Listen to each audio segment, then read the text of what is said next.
to the Daily Grind, and shout out to the full-time patrons.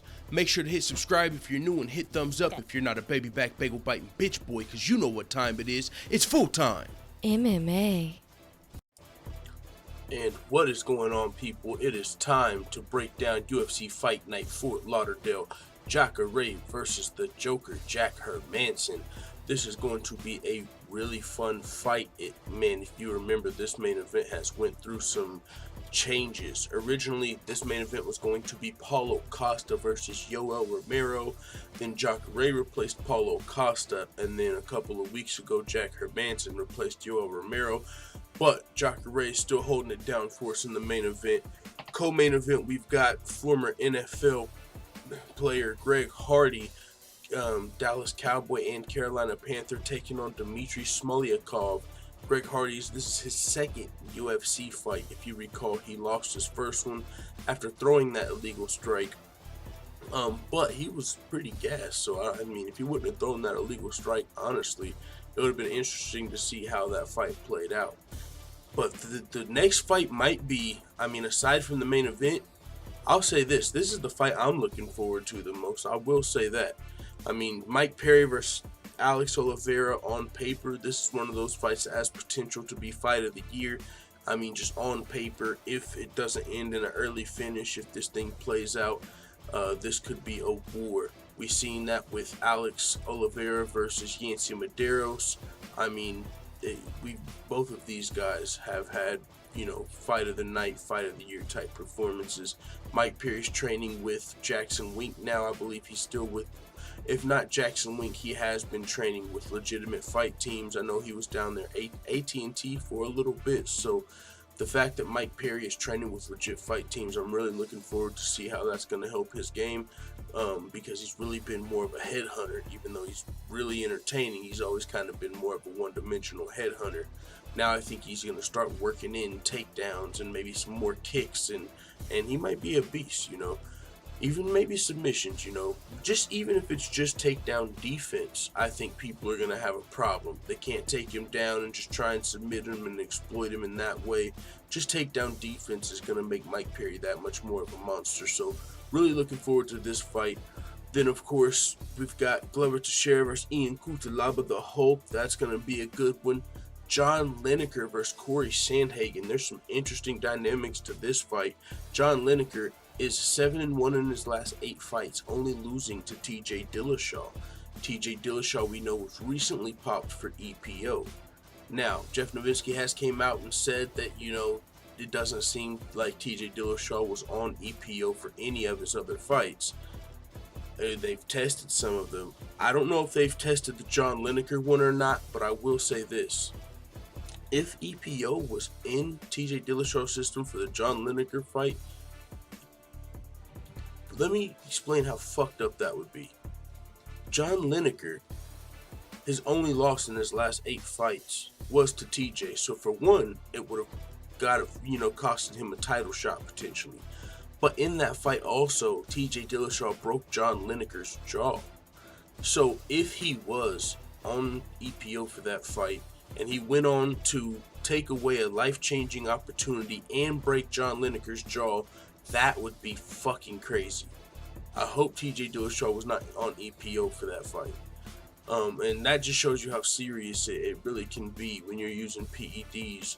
If you're really using serious shit and you can break guys' jaws and literally take away, you know, life-changing opportunities. And that's not, you know, that's part of the game, you know. That's why guys are cheating, to get those life-changing opportunities. Because if you look at it, TJ Dillashaw, he's essentially got a 2-year vacation right now. He still gets to keep all the money from those wins. But they're saying he wasn't cheating for those fights. If he was cheating for those fights, it would be a problem. So, I mean, because you have to think about it, there's win bonuses involved. That means all of those fighters would have been cheated out of win bonuses. How do you repay that? That means John Lineker would have got cheated out of a broken jaw. So the fact that he lost the Henry Cejudo fight is the only reason that it's not that big of a deal, because it's not like he won that extra money, but still, the reason that rubs me the wrong way is because Cody Garbrandt literally called the drug. He said it must be all the EPO going to his head. What was it, a year ago? This was before they fought. It must be all the EPO going to his head. He called the drug. So to say TJ Dillashaw was only on EPO for the Cejudo fight, that's a little hard to believe, honestly. And if he was on it for any other fights, that's really a big deal, because now you're taking guys' win bonuses and then you're winning more money. So let's say you win a title fight on EPO because they're not testing for it. And these are champions. You should at least be, every single title fight should at least be tested for EPO every single time. Title fights, I get it, you can't do it for every fighter every time, but every single title fight should always be tested for EPO. That honestly doesn't make much sense. That's kind of bullshit to me. But either way, Cody Garbrandt said TJ Dillashaw was on EPO last year, and USADA never even said, "Oh, okay, well maybe we can test him for EPO." So I mean, it is what it is. But I'm just saying, if you're someone like John Lineker, and that's an unfortunate situation. But hey, Jeff Nowitzki is saying that TJ was probably only on EPO for this fight. So yeah, that's something I thought about. John Lineker, though, other than that, he's won all of his fights. And another really interesting dynamic to this fight, Corey Sandhagen fights out of Elevation Fight Team, right? TJ Dillashaw does have a connection to Elevation Fight Team. I mean, he really moved to the training lab, but he was training with Elevation Fight Team for a while for sure after his split with Team Alpha Male. And he kind of opened up his own gym and the specific training lab with only a few select people got to come in there. Like I seen a video on YouTube, and it was like only like five athletes get to come here. This is like a private training gym, no outsiders. All of them motherfuckers are suspect. Every single person that is in that 5 or 6 direct close training quarters that trains with TJ Dillashaw that closely, they are all suspect for fucking EPO.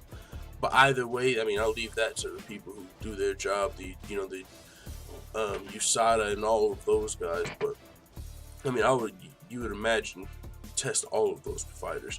And I think some of them didn't even fight in the UFC. Oh shit, man! I don't even want to put my boy under the bus, but one of the guys is a really bright prospect out of Bellator that I thought of, that I know is in that group that trains with TJ Dillashaw. A really bright prospect out of Bellator that trains with TJ. But either way, back to Corey Sandhagen. He trains with Elevation Fight Team. So, man, if I'm John Lineker, and the only person that beat me in the last fucking 3 years took away my opportunity and broke my jaw, and now he's popping for EPO, I'm fighting one of your teammates? Oh, John Lineker might be coming in here to bang, you guys. So I'm looking forward to this fight too. And honestly, I'm rooting for John Lineker because I don't care. And this is just business type stuff, like malpractice type stuff. If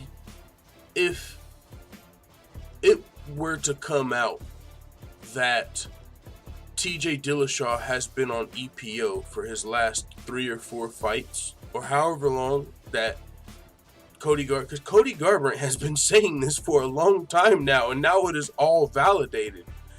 He's been saying TJ Dillashaw knew how to beat the system for a long time. So if you think TJ Dillashaw was cheating back at Team Alpha Male, then he got clean, and then he just cheated for Henry Cejudo, I mean, I hear you, but I think it's a lot more believable that he's been cheating the entire time. But that would look really, really, really bad on the UFC if it came out that TJ Dillashaw has been on EPO for his last 4 fights and he broke somebody's jaw and took their win bonuses. So it's pretty convenient, for Jeff Nowitzki to kind of say that TJ Dillashaw is only on it for the Henry Cejudo fight. But he does work for the UFC, So, I mean, I don't know. That's just interesting, but it is hard for me to believe. And whenever I was doing the research on this fight and looking at John Lineker and remembering that his jaw was broken in that fight, made me think about the levels to this shit. Like, that would be crazy if. But yeah, so Jeff Novinsky said that's not the case, so we don't have to go that deep into it. But if I was John Lineker, I would be fucking hiring my own separate testers to go test TJ samples from those fights, if that's even possible, because that's a big deal. But these are fighters, right? So who knows if they're gonna even pursue it to that extent. But with that being said, I am picking John Lineker to beat Corey Sandhagen. I mean, there's a lot in it for him. I mean, I don't know if he knows the TJ Dillashaw relation with Elevation Fight Team and Corey Sandhagen fighting out of there, and how they could have a potential relationship. He might use that as motivation. That could be something strung up on the bulletin board. You know, fuck that. Yeah, that could for sure be some motivation. So who knows? Even without that, John Lineker has 15 fights in the UFC, I believe. Corey Sandhagen like 16 professional fights. So John Lineker's only 29 years old with a lot of experience against really tough fighters. I'm picking him to win this fight regardless. That's just another dynamic to the fight. But yeah, let's get into my breakdown and predictions. I just gave you the one for John Lineker versus Corey Sandhagen, and the fight before that, Roosevelt Roberts versus Thomas Gifford. I'm going Roosevelt Roberts. I had a more in-depth breakdown of these first three fights, but I actually lost it in the house fire I had over the weekend.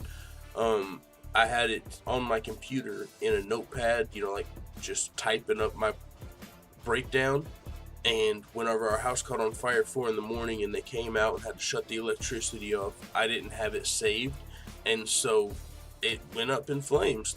Like literally my breakdown for the first, I was halfway through it, but I went back and just got my predictions and what I've remembered from the breakdown. So Roosevelt Roberts, he's 7-0 as a pro. He's undefeated. He's currently riding a 13-fight winning streak because he was riding a 6-fight winning streak in his amateurs before turning pro. He only lost his first amateur fight, and since then he's went on to win 13 fights, 6 amateur, 7 pro, and he's finished all 13 of those fights. So he's a very talented prospect, and he's fighting against Thomas Gifford, who is 17-7, so he's got more pro experience, but it's not like he's been fighting way higher level competition or anything. And Roosevelt Roberts is really dangerous, so I'm picking Roosevelt Roberts, and then of course I'm picking John Lineker versus Corey Sandhagen, and then Glover Teixeira versus Ian Cutelaba. For this fight, originally I thought I was going to be picking Glover Teixeira because he's been fighting at the highest level of the UFC's light heavyweight division since he joined the UFC back in 2012. He's also got 16 fights in the UFC to his opponent Ian Cutelaba's 17 total pro fights. But I'm taking Ian Cutelaba to win this fight because he's been fighting decent competition in the UFC, and he's only 25 years old, which is 14 years younger than the storied veteran 39-year-old Glover Teixeira. Ian Cutelaba's entering the beginning of his prime as Father Time catches up to Glover, and we all know Father Time is undefeated, so I am going to be picking Ian Cutelaba to get the win here over Glover Teixeira, but it's going to be a tough fight because Glover Teixeira is very skilled. Moving on to the fight of the night, Mike Perry versus Alex Cowboy Oliveira. Mike Perry's one of my favorite characters in the UFC by far, and I think that's the best way to say it. Not one of my favorite fighters, like as far as his potential and style, but I just fucking love this dude. And I'm not saying I don't love his style, because he is a very entertaining fighter. I just don't think it's sustainable or good enough currently to get to the top of the division. With that being said, he's now getting with some of the best fight teams around the world, and I think that's going to help him round out his game, as I kind of touched on earlier, work on that takedown defense. And he's only 27 years old. He just turned 27. So he's got time to evolve his game and prove all of his doubters wrong, and well round out his game. Now, Alex Cowboy Oliveira, he's a fucking beast. This fight on paper is fight of the year contender, as we saw Oliveira when he fought Yancy Medeiros. If it stays on the feet, that's the potential. But Cowboy is already very well rounded. He can submit guys, he can stand and bang with guys, he can decide to avoid the slugfest and try to take Mike Perry down and submit him. And for that reason, I have to give the edge to Cowboy Oliveira. It is close, but because Mike Perry knocks dudes dead, and he is getting better and better every day now that he's with a real fight team, training with some of the best fighters in the world. So I do think Mike Perry's just going to get better, and he could very well win this fight, but I'm giving the slight edge to Alex Oliveira, the Brazilian Cowboy. Now, the co-main event, only because of Greg Hardy's former NFL stardom, not because of their skill level at all. These guys should not be a main event, especially when I just saw on the last card. I mean, or is it this card? Is it this card? Let me check out this card. There's a fight on the fucking prelims that just makes me sick. It's so good. It's like opening up the prelims. What is it? Yep. Court McGee versus Diego Lima is opening up the fucking Fight Pass prelims.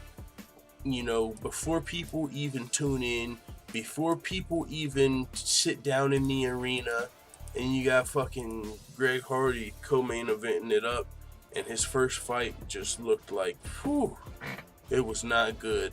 He gassed out early, like by the second round. It threw the illegal strike, got out the fight with the loss. It was terrible. Now the Prince of War, Greg Hardy, is going to be returning to take on the lifeguard, Dmitry Smolyakov, who is 9-2 as a pro, according to Tapology. In this fight, I'm taking Greg Hardy, but I would not bet $1 on it. I would not bet $1 on Greg Hardy to win. You know, there's no way I can be confident in him to win with his cardio and inexperience. But at the same time, he's got so much marketability potential. I know the UFC wants to get him wins. Like, they're going to try and get him fighters he can beat. Hopefully they can get him on like a 3-fight winning streak or just something enough to propel him to the big matchup that everyone wants to see. Everyone still wants to see this guy versus Ngannou, and everyone really wants to see this guy versus Derek Lewis. So they're gonna try and get him some wins, but any of these guys can just beat him. It doesn't matter. Like, they were trying to get him a win in his last fight, and it didn't go well. You know what I'm saying? Like, he can just gas out, or like. But he could just knock someone out in the first round, and whew, you know, the UFC could wipe the sweat off their head, and Greg Hardy can as well. But if Greg Hardy wants to stay in the UFC, he's going to have to get this win. I'm picking him to get the first round knockout, but if he gets submitted, I also wouldn't be surprised. Dimitri's got a few Kimuras under his repertoire and his resume, so we will see. But that's the co-main event.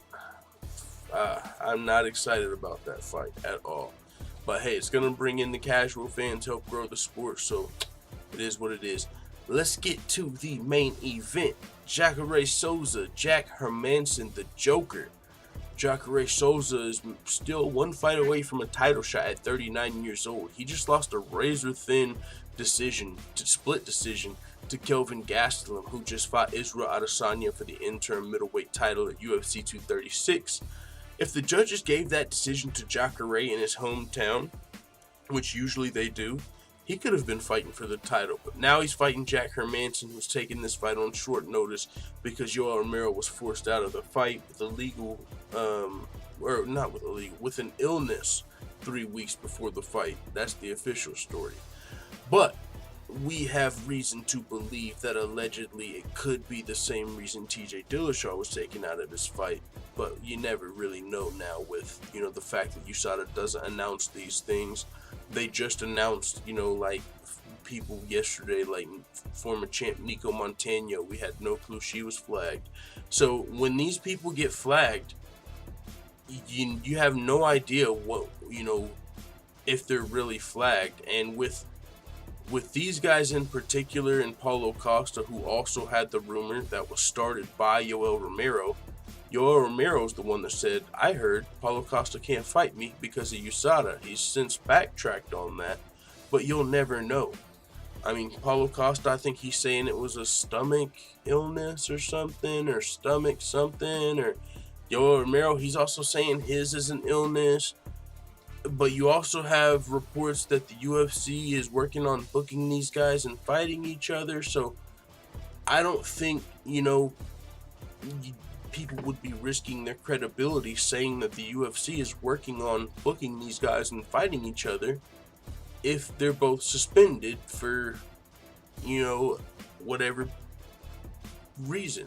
If it was a USADA suspension and it wasn't being announced, I don't see people, because I've seen Ariel Helwani report that that the UFC is working on Costa versus Romero, booking that fight. And so he would not be saying that if these guys were suspended by USADA, unless he didn't know. That, which Ariel Helwani's usually on top of everything. So maybe they're not suspended. With that being said, it is what it is. We got Jacare versus Jack Hermansson. This is a really interesting fight. Originally I was picking Jacare. Jack Hermansson, he's riding a current 3-fight winning streak with impressive wins over Talis Latis, Gerald Mearshart, and most recently David Branch. All of those finishes. So as far as the breakdown is concerned, this is an interesting fight because both of these guys like to take their opponent down and either submit them in Jacare's case or ground and pound them in the Joker Jack Hermansson's case. So it comes down to who can impose their will in this fight, unless Jacare can find a submission, which is a very real possibility. But it's interesting because Hermansson, he's 5-2 in his last 7 fights. He's only lost to Thiago Santos and Cesar Ferreira. Thiago Santos knocks out everybody, of course. Cesar Ferreira was able to find a submission, a triangle choke. But none of the fighters he's been fighting are on the level of Jacare has been over the last 3 years. The only reason I'm having a hard time picking Jacare to win this fight is the same reason I couldn't pick Glover to beat Ian Cutelaba, even though I feel like Jacare is still operating on a higher level than Glover in their respective divisions. Jacare just almost beat Kelvin Gastelum, who just fought for a world title, so he's shown he can still win at the highest level. For that reason, I have to pick Jacare, man, but this was actually a lot harder call than I thought it would be. But I am going to be picking Jacare Souza in the main event. Ronaldo Souza beating Jack Hermansson in the main event of UFC Fort Lauderdale. And if he does win this fight, hopefully we'll see Jacare. I know he wants a title shot. I do think he said he's been promised a title shot with the win here. But the only issue with that is I know a lot of people, for some reason, still want to see Yoel fight for the title. What the fuck am I missing? This dude just fought for it twice. Like, if Whitaker beats Adesanya, there's no way you want to see Whitaker versus Yoel for a third time. You know what I'm saying? So, if Jacare wins this fight, maybe we could see him fight for the title next. We just seen, Kelvin Gastelum. If this was Yoel Romero and he won, then it would be clear. But since it's Jack Hermansson, in the politics, I could see Jacare maybe needing one more fight. So if he wins this fight, we could see Jacare versus the winner of Yoel and Costa, or the winner of Adesanya and Whitaker.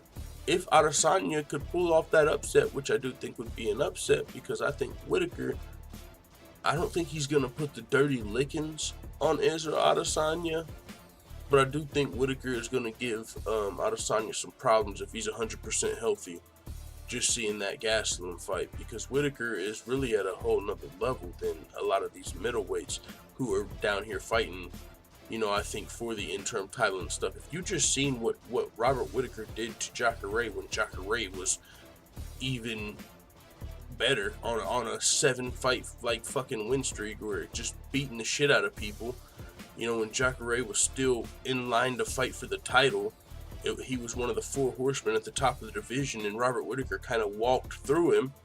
If Robert Whitaker's 100% healthy, he's just fucking better than a lot of these guys, that are down here fighting in the fight of their lives, for the interim title. So I do love Robert Whitaker there. So we'll see what happens, man. But this has been a fun breakdown. Hope you guys enjoyed it. with that being said, we'll be doing a live fight companion for the fights here on YouTube and of course on sportsbooth.tv. The link is in the description. Follow the channel. Can't wait. It is what it is. Let the full-time family know what you think in the comments. I'm out. Bye, Felicia.